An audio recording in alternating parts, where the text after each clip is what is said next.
দীপ্ত নামে যে ছেলেটা নন মুসলিম আমাদের হিন্দু কমিউনিটির, সে কিন্তু একটা অবিবেচনা প্রসূত একটা ফেসবুকে পোস্ট দিয়েছে, এই তো ফলশ্রুতিতে আমরা যারা এই যে মুসলিম ধর্মে আছি, ইসলাম ধর্মে আছি, তারা এই জিনিসটা ভালোভাবে নেই কোন ধর্মের লোকে এটা নেয় না। ক্ষোভটা কতক্ষণ পর্যন্ত থাকবে? যতক্ষণ পর্যন্ত আপনি দেখলেন যে প্রশাসন এখানে কান দেয় না, সরকার কান দেয় না, রাষ্ট্র কান দেয় না, তাই তো? তাৎক্ষণিকভাবে তাকে পুলিশ হেফাজতে নিয়ে গেছে, এটা মামলা হয়েছে এবং সে কোর্টে চালান দেওয়া হয়েছে।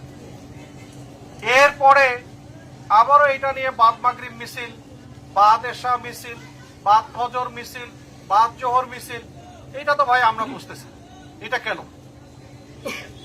আমরা তখনই এটা করব, আমাদের ক্ষোভ থাকাটা খুবই স্বাভাবিক, যে এরকম আমাদের মহানবী সাল্লাল্লাহু আলাইহি ওয়াসাল্লামকে নিয়ে এরকম কটূক্তি করার অধিকার কারো নাই। ফলশ্রুতিতে যখন সেটা করেছে আমাদের ক্ষোভ থাকবে, এটি স্বাভাবিক। যখনই প্রশাসন তাৎক্ষণিকভাবে তাকে ধরলো, মামলা দিল, কোর্টে পাঠায় দিল, হাজতে চালান দিয়ে দিল, এরপরে আবার এই যে ব্যানার করো, প্লাকার্ড করো, ফেস্টুন করে দলে দলে এক হও, দুনিয়ার মুসলিম এই সে ইত্যাদি, মানি না মানবো না, এইটা তো ভিন্ন জিনিস। এইটা যারা করছেন তাদের জন্য আমাদের সতর্কবার্তা। এইটা হলো ঘর পোড়া দিলে অনেকে আলু পোড়া দেয় নাকি, ওর ঘর পোড়া যায়, যাক আমি একটু আলুটা পোড়ে খাই। এই আলু পোড়া কেউ যদি দিতে চান তাদের জন্য প্রশাসনের পক্ষ থেকে খুবই সতর্কবার্তা। আমাদের মহানবী সাল্লাল্লাহু আলাইহি ওয়াসাল্লামের বিদায় হজের ভাষণ আমরা সকলে জানি।